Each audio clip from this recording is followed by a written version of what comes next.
Good morning, and welcome to the Center for Spiritual Living Greater Baltimore's pre-service meditation. My name is Sue Monahan, and I'm the practitioner for the day. So I just invite you to get comfortable right where you are, just breathing in and taking a few moments to just let go of anything that happened before you got here or anything you have to do when you leave. And just breathe in, scan your body, relax your shoulders, relax your beautiful face muscles. Just let go of your tongue at the roof of your mouth.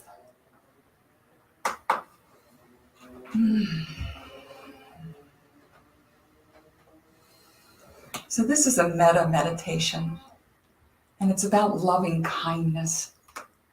So I want you to take a moment and see if there's somewhere in your heart or your mind where you can feel that self-care, that lovingness.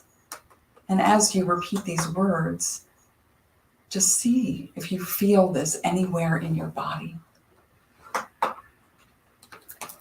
So just breathing in and just allowing, I invite you to repeat after me. May I be safe. May I be happy. May I be healthy. May I live with ease. May I be safe. May I be happy. May I be healthy. May I live with ease. These words don't resonate with you.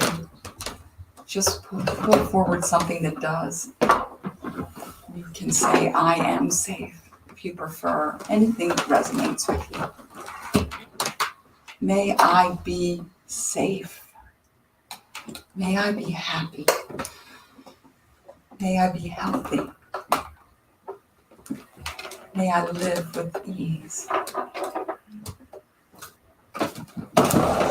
We do this for ourselves in loving kindness. May I be safe. May I be happy. May I be healthy. May I live with ease. And you can continue with this, or you can bring to mind someone that you love, someone that you're in close relationship with.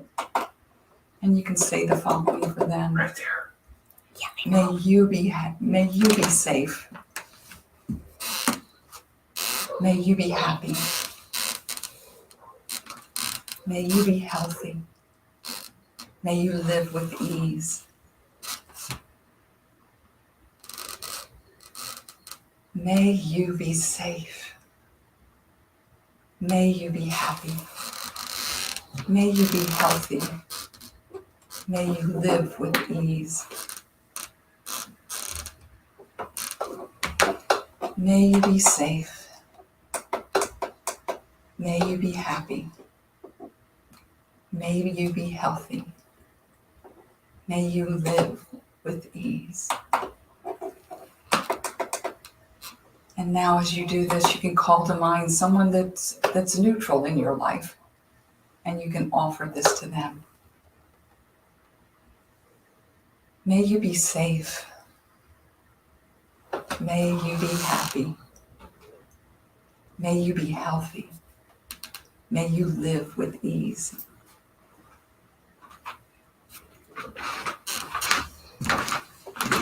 May you be safe. May you be happy. May you be healthy. May you live with ease.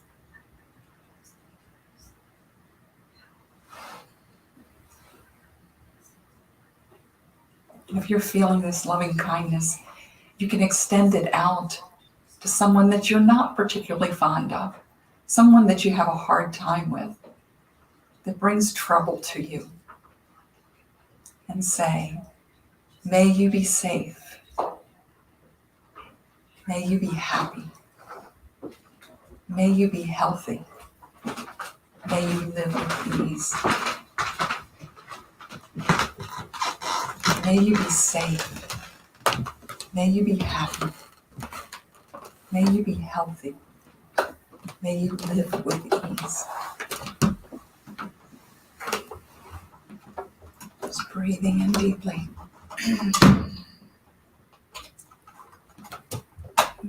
May you be safe. May you be happy. May you be healthy. May you live with ease.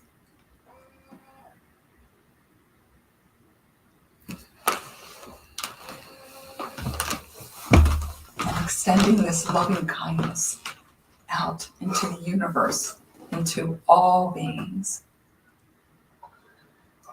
May all beings be safe. May all beings be happy.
exist. God, you're the one power that can truly exist. Where I'm standing, and these words I sing through you, I know I'm one with the only one,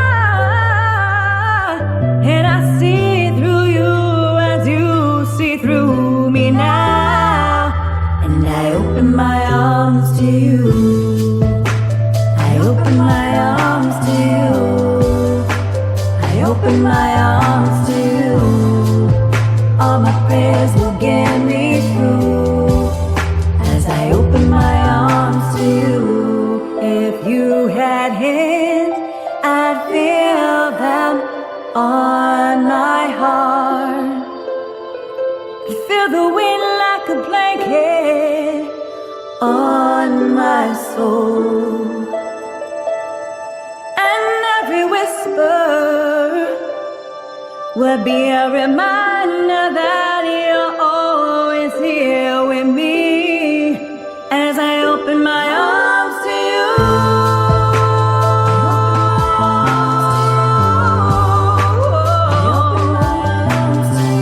I've opened up my arms to you.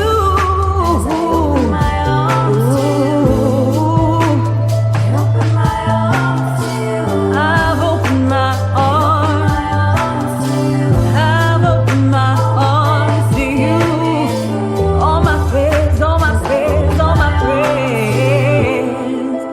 As I open my arms to you. As I open my arms to you. All my prayers have gotten me through.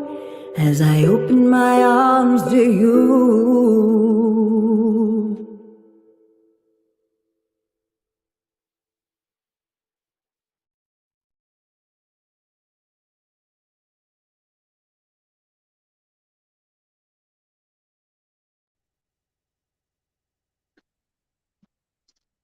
Good afternoon.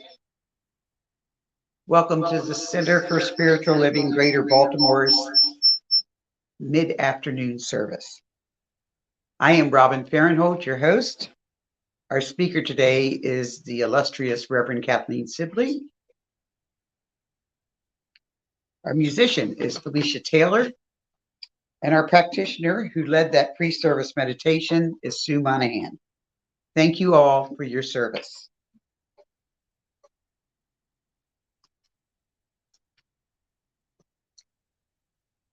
At the Center for Spiritual Living Greater Baltimore, every Sunday is an Invite a Friend Sunday, and we are here at the Ruscombe Community Wellness Center, and there's plenty of room to bring a friend.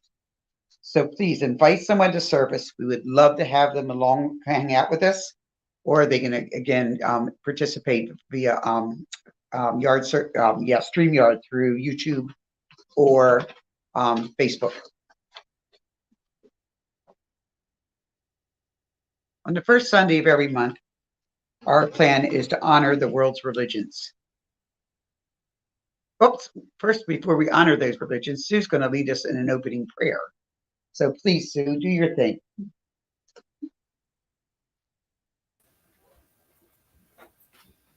All right.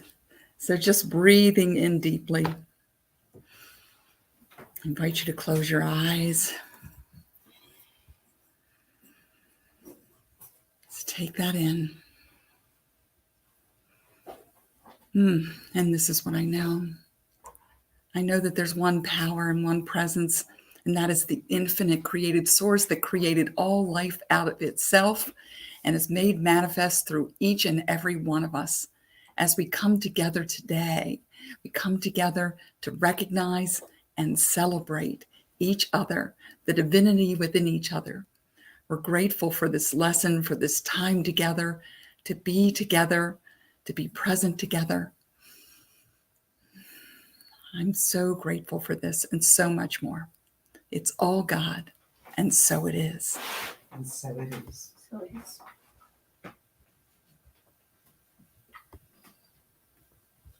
Thank you very much, Sue. As I said before, on the first Sunday of every month, we will honor the world's religions. And I always say this is analogous to whatever religion you grew up with, whatever culture you grew up with. This allows you to put the icing on the cake, because it's, no matter what religion you come from, the science of mind will pull it all together for you. So we have one tree, many branches, one mountain, many paths, one world with many religions and spiritual traditions. On this first Sunday of each month, we honor each person on their path and bless them. This is really hard to read from this distance. Really, my glasses, I need my other glasses. No, that's all right. And bless them and recognize the light, the love, and the life-affirming nature of spirit as it shows itself in each path, in each practice, and in each person.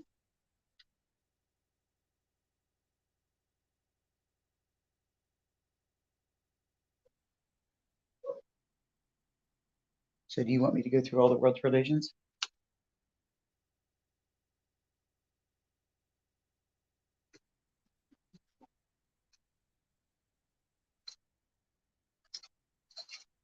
I can do it. Christianity is the path of love and forgiveness. Confucianism is the path of deliberate tradition. Hindu is the path of action and devotion. Islam is the path of submission to the will of God. Judaism is the path of living by sacred law. Indigenous spirituality is the path of honoring earth and all life. Shintoism is the path of ritual, veneration of kami, and honoring nature. Taoism is the path of ultimate reality through balance. Unitarian Universalist is the path of social justice and sacred activism. Science of Mind is the path of awakening one's spiritual magnificence in accord with love and law. The heart represents our love for and unity with all life.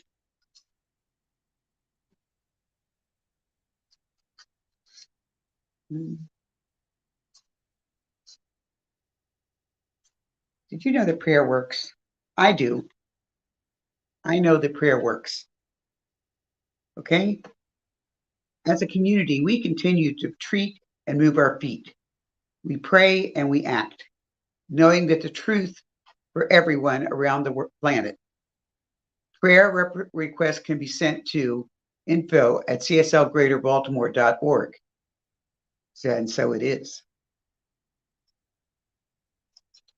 Felicia Taylor is from Massachusetts, so she's coming to us via StreamYard.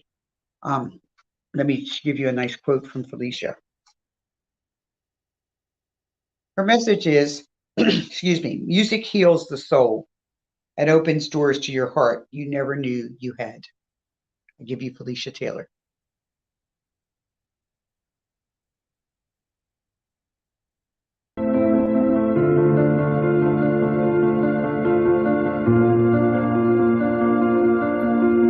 I keep fighting voices in my mind that say I'm not enough.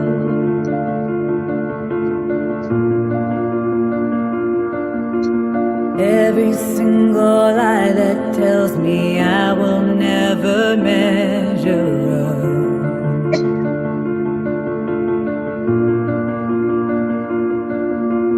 Am I more than just a sum of every high and every low?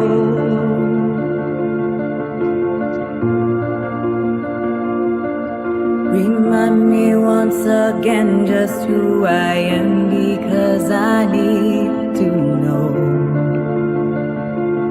Oh, you say I am loved when I can't feel a thing.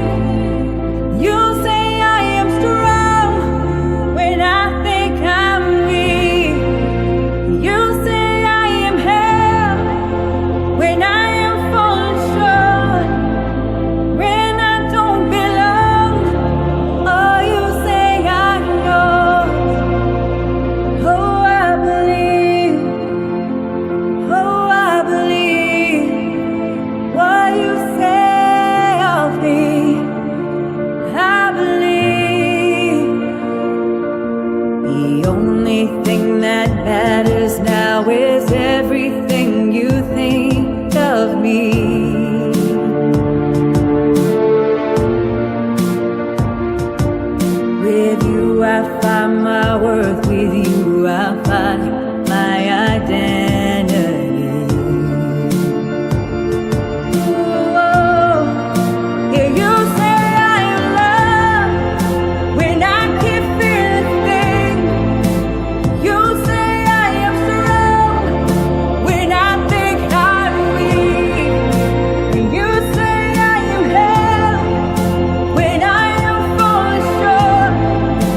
now I'm laying it at your feet.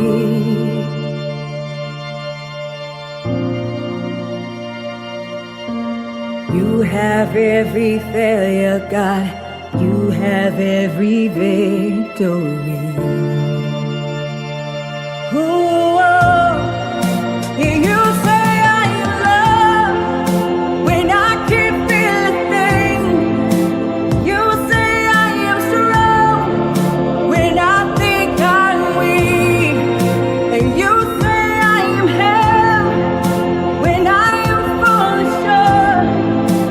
When I don't belong, oh, you say I'm yours. Oh, I believe, oh, I believe what you say of me. I believe, oh, I believe, yes, I believe what you say of me. Oh, I believe.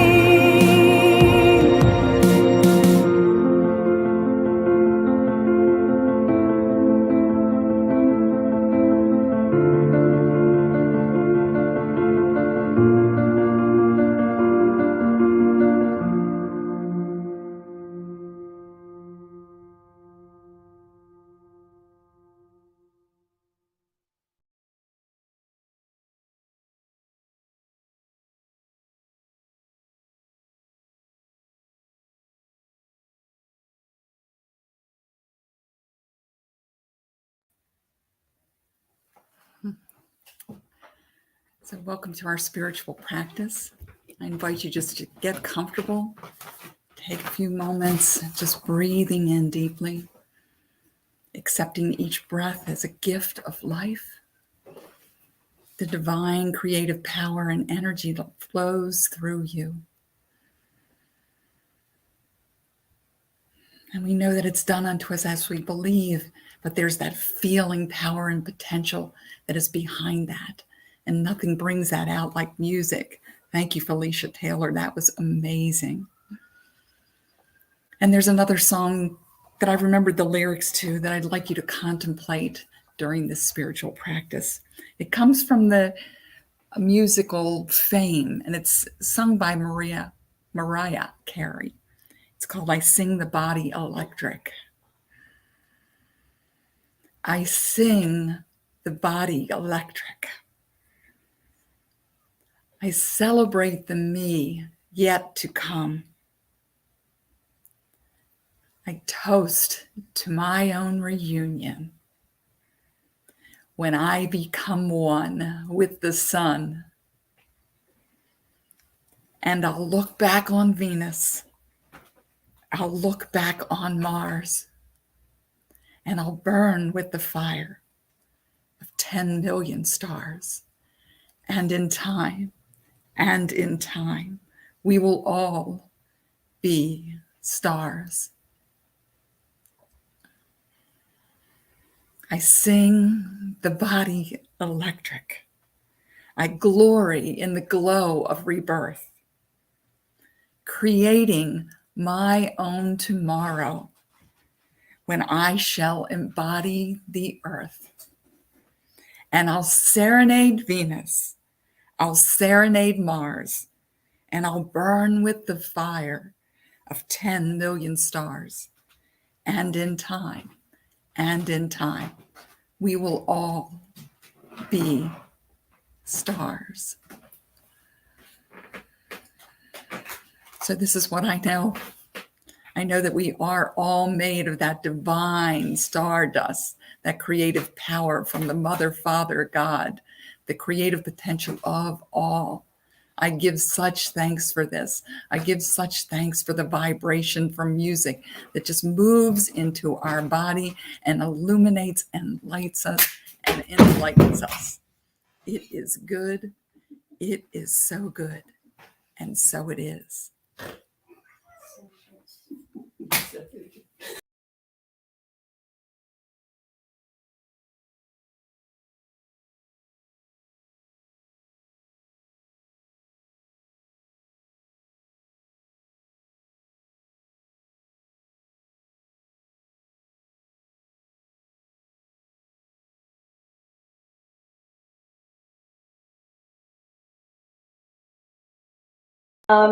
Eugene Holden.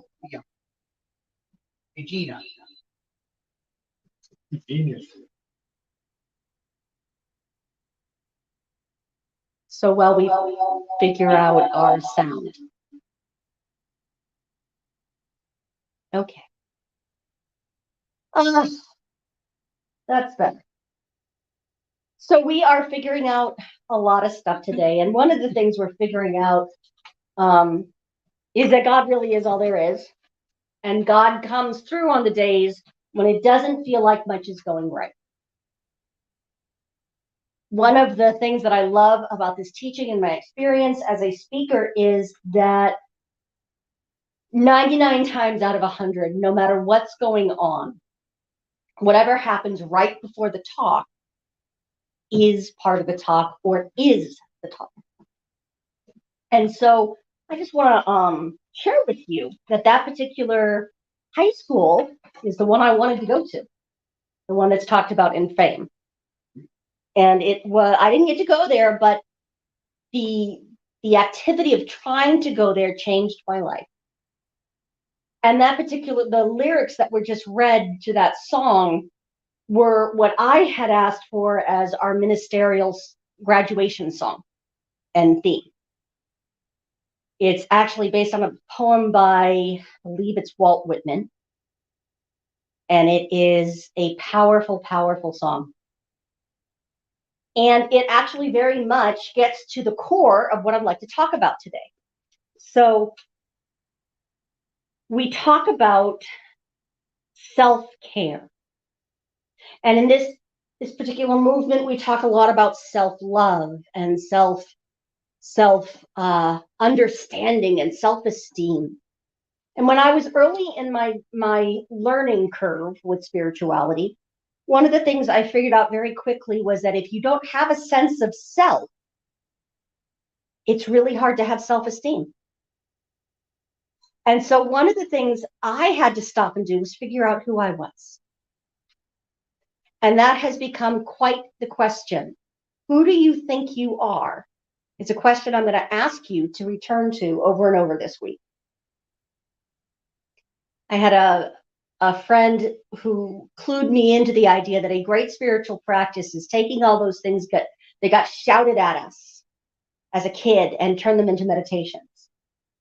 Who do you think you are is a great one. What in the name of heaven are you doing? Who in hell do you think you are? If you're in hell, what is it you're thinking about yourself that's causing that? And so props go out to Reverend Ron Fox for cluing me in on that one. But who do you think you are really is a question that has to happen before we can talk about self-care. Because that's the self you're taking care of. And we all do it. Some of us think that we're on this planet to suffer. So if our self is the martyr, self-care requires us to suffer in order to not lose who we are. I did that one for a long time. Let me strongly suggest that is perhaps not a good primary archetype to identify with, although it is certainly a big one in Western culture, especially for women, that we are supposed to not have needs, or what needs we have, we're supposed to sublimate to our husbands and children, assuming everybody is heteronormative. If our self is the brainy one in the family or the golden child, then self-care requires that we study hard and long and get all A's, right? If we are the scapegoat in the family, the black sheep, then self-care requires that we keep getting in trouble, because that is how we keep the focus of the family away from whatever dysfunction is going on that we're not allowed to talk about. So we have to be very careful in how we describe the self, because it takes on a lot of weight when it comes time to figure out what is it that we have to do with our life on this planet, this one wild and precious life, as Mary Oliver likes to say. So you might have figured out by now that I was the hero in my family. I was the one who fixed everything, which is why I got up and could not leave the TV alone trying to fix it so that we would have proper sound. Because God forbid I, as the minister, be in charge of a situation in which, or be responsible for, I was the responsible one, a situation that does not go out into the world as perfect. You know what? Enough. So I apologize for messing around with all of that. I'm going to get back into my true self. And there's a wonderful book called No Boundary that helped me identify myself early on, even before I found that idea of self-esteem. When I was in undergrad, I found a book by Ken Wilber called No Boundary. He is a great theoretician and developmental psychologist, and he works at the level of not just human beings, not just like I studied child development, so I got a lot of these developmental psychologists to read. But he also looks at it from the level of a community or an organization. And in his early book, I remember we were in the library, it was late, I was studying because I had to be perfect, right? Couldn't get a B. That was failure. Everybody else just got it as a B. I got B as a failure. So I remember being in this really hard wooden chair, and it had to be midnight, which for me was starting to get late at the time. And I remember sitting straight up as I read this book going, oh my God, oh my God, oh my God, this is it. And I've had a lot of those aha moments since I found religious science, which is the philosophy we teach here. But what he was writing about was we define ourselves by us and not us. So a baby doesn't have much us, not us going on. All a baby knows is if I am wet and uncomfortable, the whole world is going to hell in a handbasket. And so I will wail. And we've all heard that horrible sound, haven't we? Sometimes it's the mother making it after a while, or one of the parents. But it's just that sound of complete hopelessness. And if the baby is not responded to, they internalize the idea that the world is an unsafe place where their needs will not be met. Mothers and fathers, I am not saying you must be on every single whimper from your child. I'm not trying to say that. What I am saying is there's a line. So an infant learns, I am me, and the bringer of food is mom. Mom, mom, mom, mom. The one who's really silly is dad, dad, dad, dad. Or, the big one, or whatever that the other parent might be. And the baby starts naming things. And you might notice that, Baba becomes bottle. Or, all men are da, da, da, da. And all females are ma, ma, ma, ma. The baby is learning this is self. Those are not self.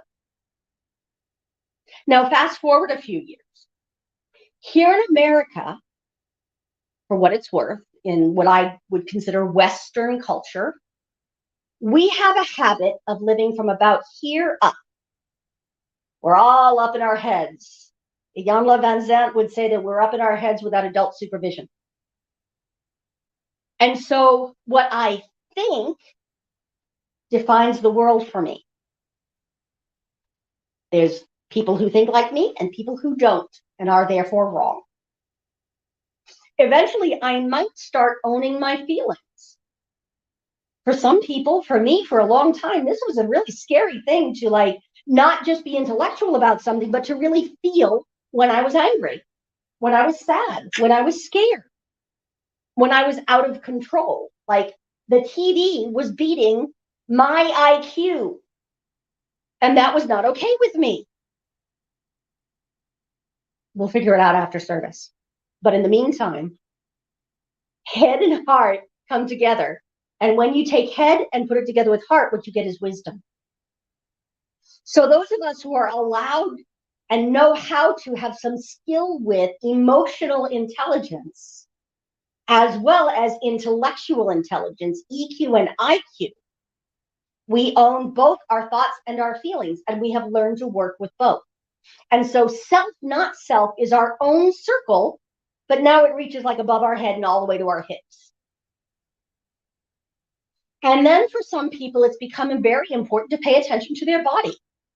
They start allowing their intuition to take place, and they start listening to it, and they start noticing, all of that thing we call intuition or woo-woo, Holmes calls when our brain is processing too fast for our conscious mind to understand. And by the way, I mean Sherlock Holmes, not Ernest Holmes. Ernest Holmes is the founder of this philosophy. Sherlock Holmes is on BBC. So when we start inviting in our body intelligence and our intuition, our self, not self, is now the entire skin. You see where I'm going with this, right? And I sing the body electric, and I celebrate the me yet to come. In that second verse, she talks about becoming one with the sun. What if self, not self, then starts including family or tribe? Many of us right now are learning to build families that are not based in blood, especially post the 60s when divorce became more common and more accepted. Many of us learned that family can be broken. Well, if it can be broken, it can also be built. And so what we're learning now is when it breaks open, because a family shifts and changes, it grows. I remember when my parents got divorced, part of me was like, oh, thank God. And part of me was just horrified because I was Catholic. I didn't, my brother was very proud of the fact that once my parents' marriage was actually annulled by the church after almost 20 years, he became illegitimate, and he's very proud of that. Some of the rules, some of the ways that we used to do things, we can laugh at them now, but at the time, once upon a time, that was a big deal to be illegitimate and not part of the church, and your parents weren't married, and oh my God. And now we just kind of laugh about some of those things, and sometimes we don't.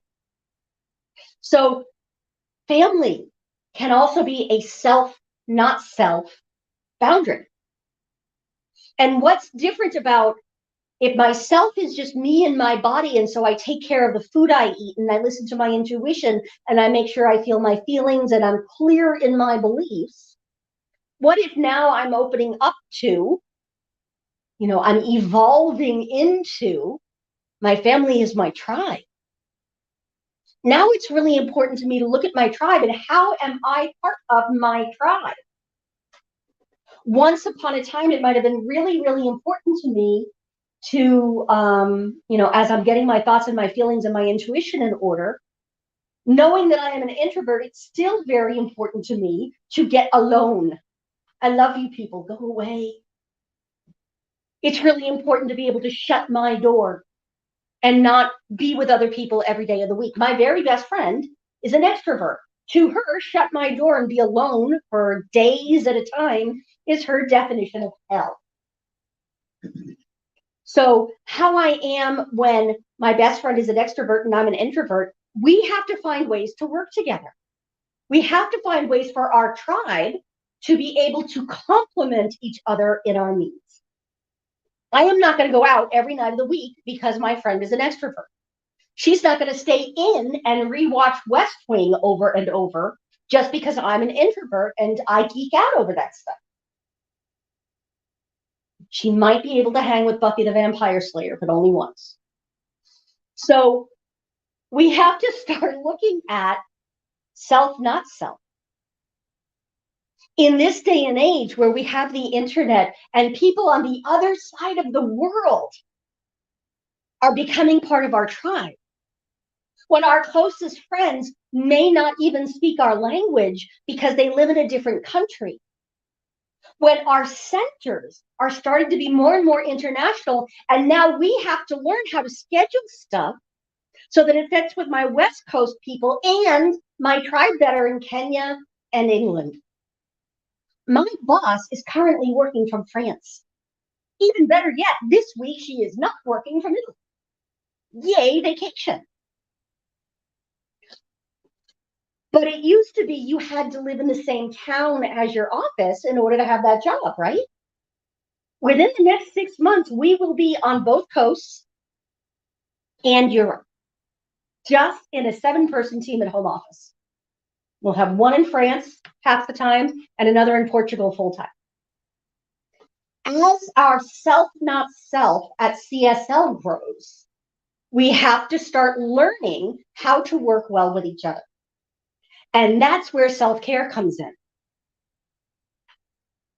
See, where there is self-care, which most people are probably talking about today as massages. I just got my house cleaned by not me. These wonderful people that were not me cleaned my house.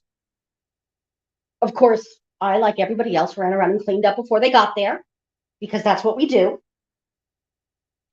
Once upon a time, self-care might have been get a massage. Self-care might have been get the house clean. Self-care might have been a little bit of retail therapy, yeah? Anyone else ever done that? Of course. At another time in my life, self-care meant go clean it yourself, learn how to do some breathing and some stretching, and don't go shopping. Because self-care meant I felt more strongly about myself, included my financial life, and I wanted to see what debt-free looks like. And so I just kind of ignored a couple things like the house itself, like paying for the house itself, the mortgage, and said, except for that, I choose to be debt-free, and I got everything paid off. It was awesome for about 10 minutes, because then I went to ministerial school. Started again. These things, when we define ourselves, whether it's within CSL, which is the Centers for Spiritual Living, whether it's in CSL Greater Baltimore, which is this group of people, the 2 people who are currently watching live, whoever ends up watching this later, the people who are here in this room, the group that we are in any given moment. What does it mean to care for this self that is CSL Greater Baltimore? And what does it mean to care for the self that is the group of practitioners and just the practitioners? What does it mean to care for the self that is in your physical body right now? Because your priorities in terms of who your self is may change from, I want to pay attention to my relationships. I want to pay attention to my intellect and go back to school or read a book that isn't fiction. Or it might, the part of yourself that's hungriest and claiming your most attention might be saying, I need to pay attention to my relationships. And how do I take care of myself in a relationship? I've been listening just today to a book called Brave in the Wilderness by Brene Brown. And she talks about, in chapter 5 of that book, she talks about speak truth to, well, bullshit, but be civil. When we are in a group of people that have very different beliefs, especially right now, in this time and place as we understand it here in Greater Baltimore, it can be really hard to be somebody who grew up hunting for their food using a gun with people who have a stronger feeling and maybe even an experience of shootings. Those people have two different experiences. And yet, if they're part of the same tribe, they need to find a way to talk about it. I noticed on Memorial Day, in a moment of massive idiocy, frankly, I was mowing my lawn. That wasn't the idiotic part. I was mowing my lawn and I heard some explosions out on the street. And I thought, oh my God, it's a shooting. So without thinking, I started walking toward it, which later on I went, Sibling, what the heck were you going to do? other than like be cannon fodder. I don't know how to fight. I've never been in a fight in my life. What am I going to do? Talk them down? Maybe. You never know. I was very happy to see that these were firecrackers. Myself understands Memorial Day as a day to observe, not celebrate. Myself grew up in the military. I put in 16 years plus my time in my marriage, so almost 20 years in the military as a dependent. So when I look at Memorial Day, I feel differently about it than people who might want to set off firecrackers. How do I work with those people across the street such that we can live in the same neighborhood comfortably? Well, they didn't do it again, so I didn't have to have the conversation. I was too busy laughing at myself for wandering into the midst of what I thought was a firefight. I said I was trained in science of mind. I have absolute faith that nothing bad was going to happen to me, apparently. I don't recommend that behavior. When you think about self-care, especially this week, I ask that you spend some time thinking, who do you think you are? And then take care to make sure you're taking care of your real self, your capital S self. And this is really the big part, the growth part of my talk. I have long talked about getting your little s out of the way. Your little s self is the person you have always been told you are. It is limited to your body. It is limited to this lifetime and what you can experience with your 5 primary senses in the physical world. But I want your big S to shine. Get your big S out there. And let it shine and take care of that self, the bigger self, the part of you that can stand in your truth no matter how silly people around you are being, no matter how hurtful somebody near you is because they are sharing their hurt self. I ask you to remember this week who in heaven's name you are and what in heaven's name you're doing. And then practice some good self-care. Namaste.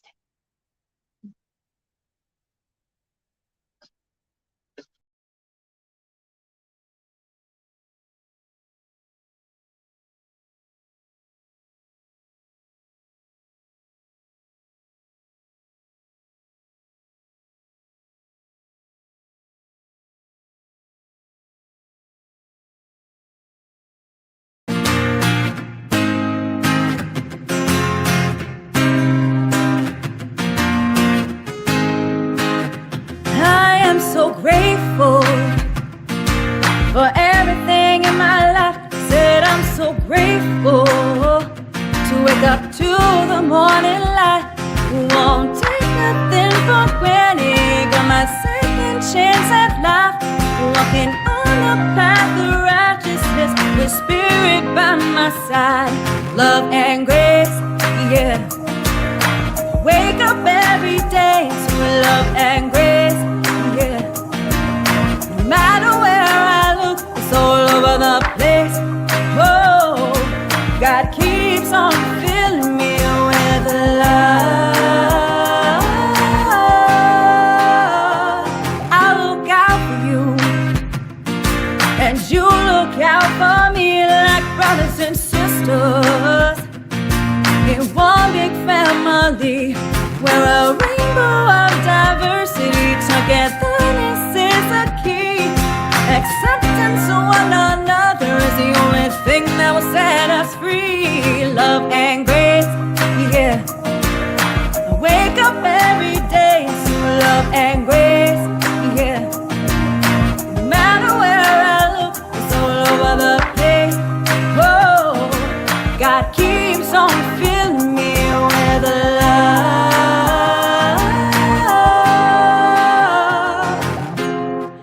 It only takes a minute to see it's all about you and me.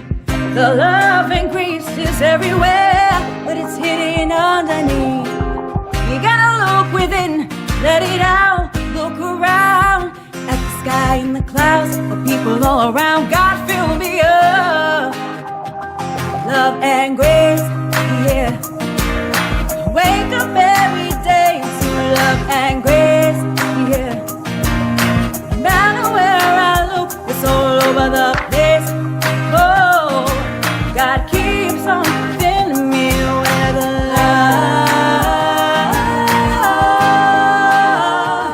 love and grace. Oh, everywhere I look, everywhere I go, it's love and grace. Oh, please fill up my cup with love. God keeps on filling me with love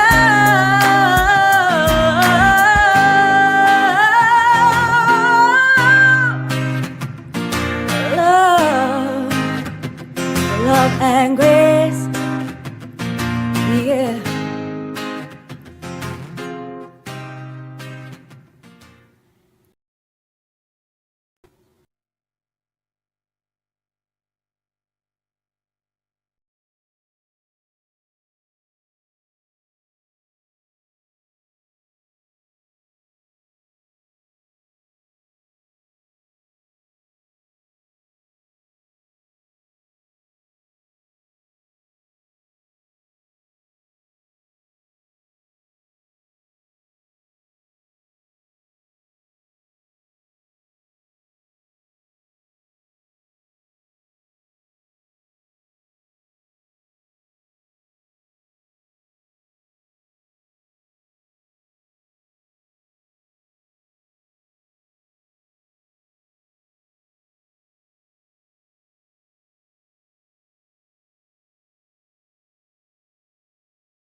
So there's several ways that you can support the Center for Spiritual Living Greater Baltimore.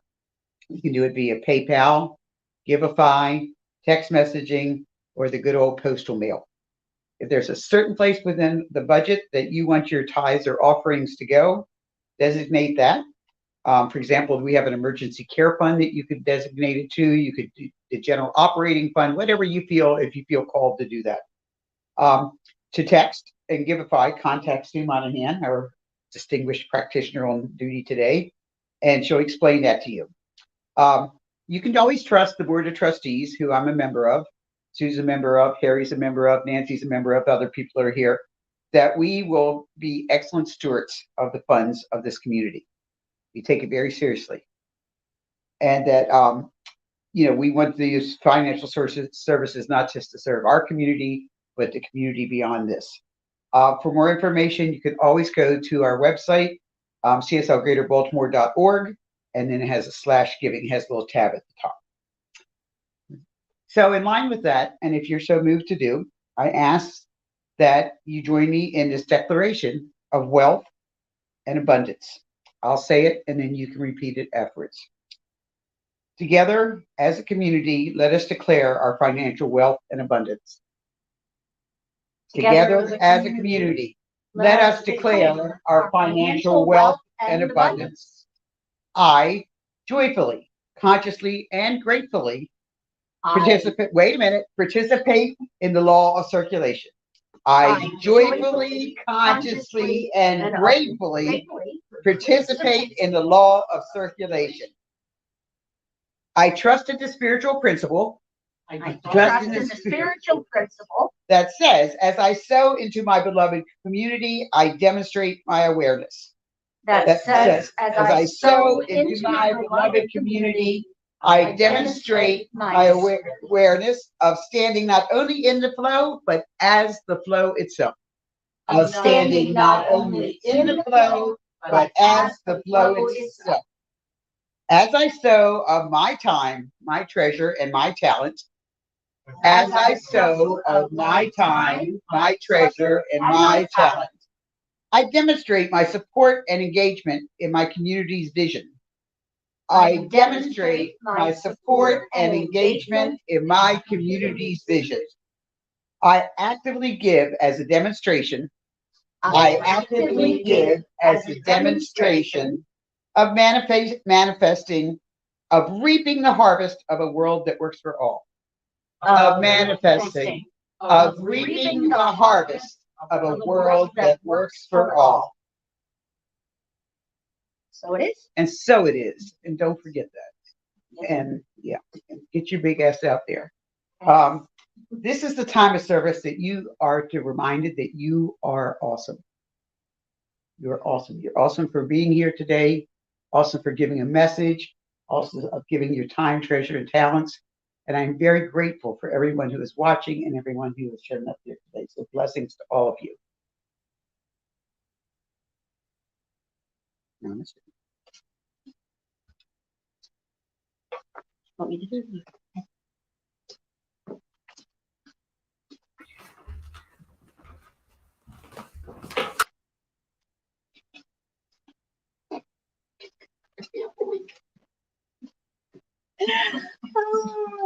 So as we allow the joy that is spirit to overcome this entire room with giggles, I ask that we join together in truth just one more time before we go out there and share all of that love and joy. We came together in the name of love today, and that love is still spreading.